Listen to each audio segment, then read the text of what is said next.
The coronavirus spreads easily through coughing, singing, breathing, or talking. The closer you are and the more time you spend together, the more easily it can spread.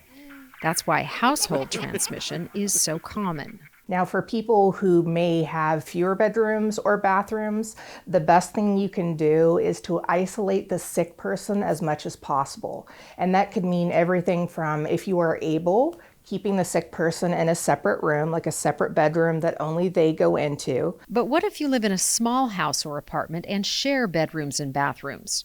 You can still move the sick person's bed, mattress, or sleeping bag into a corner and use a tent or another homemade barrier to protect other people in the house. You remember when we were kids and we'd build forts, right? So you can build basically a fort inside a room where the sick person can sleep, and that will even reduce some of the droplet transmission from coughing and breathing. And the same is true for masks. They also provide a barrier to reduce the chance that the virus will spread.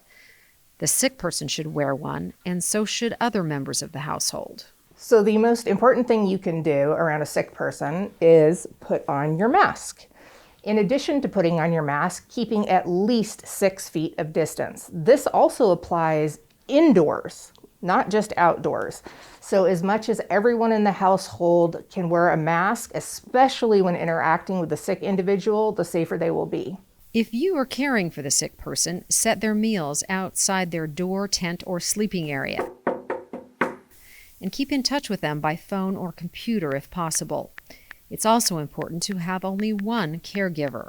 The younger the person, usually the more resilient, but you should only choose one person to be the caregiver for the sick person. And again, that is simply to reduce the likelihood of transmission between other family members. If you share a bathroom, ask the sick person to use the bathroom last if possible. Keep the windows open to allow air to circulate. Wash washcloths and towels right away.